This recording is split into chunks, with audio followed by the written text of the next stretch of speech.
श्री कृष्ण कहते हैं, किसी के साथ दुख बांट पाना भी एक तरह का सुख है। मुझे नहीं किसी और को पाने की तृष्णा।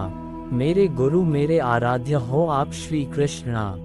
किससे कब और कितना बोलना है, अगर तुमने ये समझ लिया तो तुम अपनी जिंदगी के सार्थक बन चुके हो।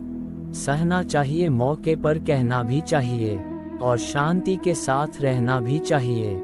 जिसमें प्रेम हो वह हर रिश्ता एक बंधन है, वरना यूं ही नहीं राधे के साथ देव की नंदन है। जीवन में कभी मौका मिले तो किसी के लिए सारथी बनना स्वार्थी नहीं। सेहत के लिए योग और किसी की जरूरत पर सहयोग, दोनों से ही जीवन बदलता है।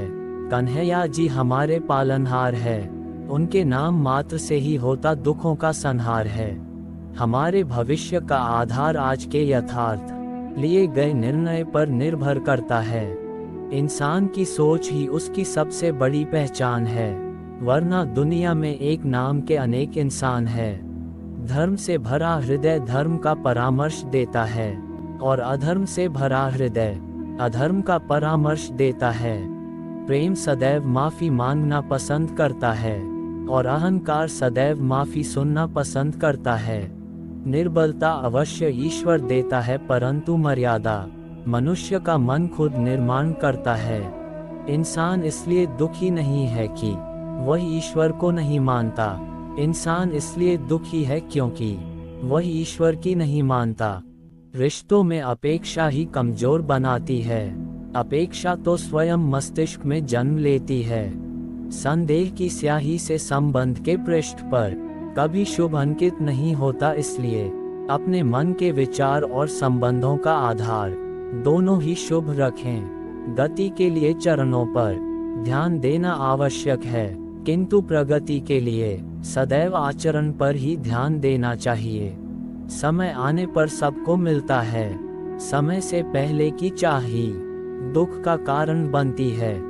मित्र शब्द को प्रथम उच्चारण करने वाला व्यक्ति मित्रता के लिए सबसे ज्यादा प्रतिबद्ध और समर्पित होना चाहिए।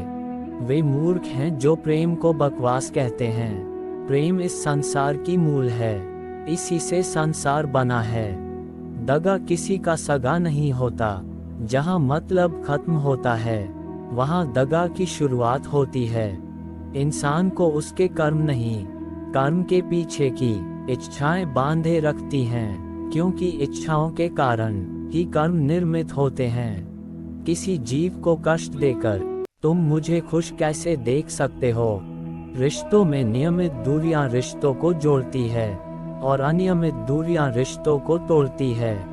मनुष्य अपने विश्वास से निर्मित होता है, जैसा वो विश्वास करता है वैसा वो बन जाता है। उस इंसान का मंजिल से भटक जाना तय है, जिसकी संगत में नकारात्मक लोग रहते हैं। बुरे कर्म करने नहीं पड़ते, हो जाते हैं, और अच्छे कर्म होते नहीं करने पड़ते हैं। अपने मन और आत्मा से कर्म करें और प्रेम करें तो जीवन आनंदित हो जाएगा। इंसान के बर्बाद होने के 6 कारण: नींद, गुस्सा, डर, थकान, आलस्य और काम टालने की आदत। इस संसार में भाग्य से अधिक और समय से पहले ना किसी को मिला है और ना ही कभी मिलेगा।